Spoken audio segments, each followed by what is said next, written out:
Hi, thank you so much for visiting our paper. Here is a brief overview of it.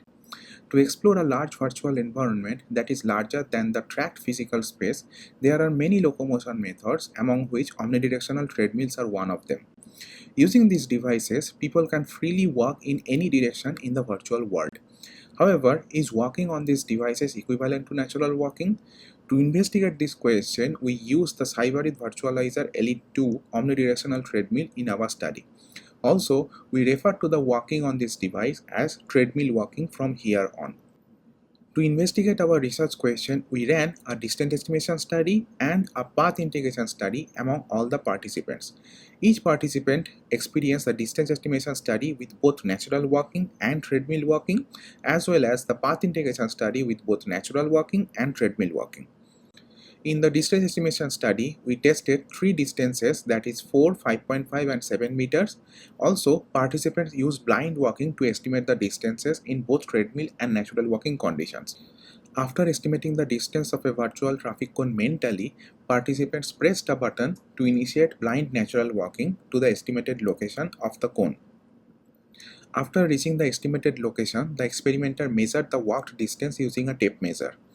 Finally, the experimenter guided the participants back to the start location to start the next trial.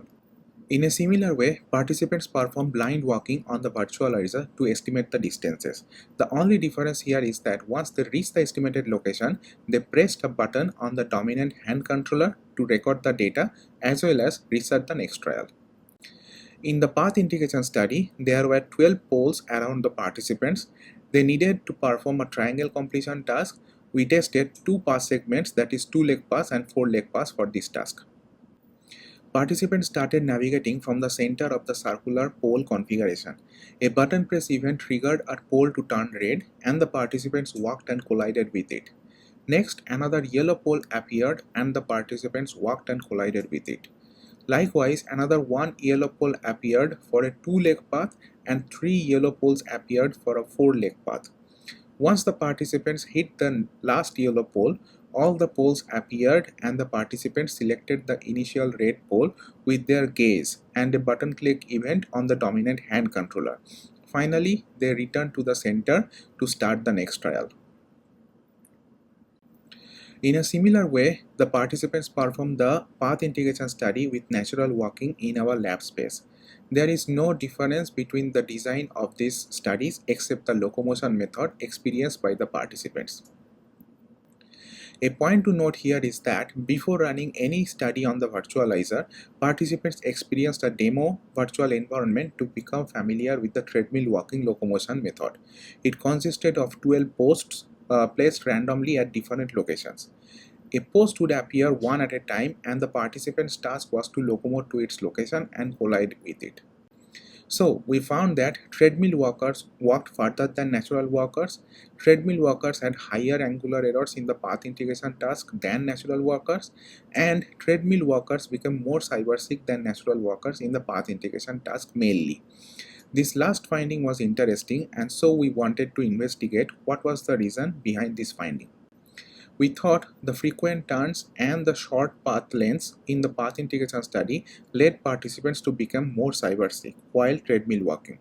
Whereas in the distance estimation study, participants walked long in one direction only, resulting in less cybersickness. To investigate more in the cybersickness finding, we ran a separate path integration study where we compared two circular poles arrangements, a small and a large, to check whether the large circular poles arrangement induced less cybersickness among participants or not. The small circle was the same circular pole configuration in the previous study, whereas the poles were a bit dispersed in the large circular configuration. In this study, participants experienced treadmill walking and 2-leg paths only.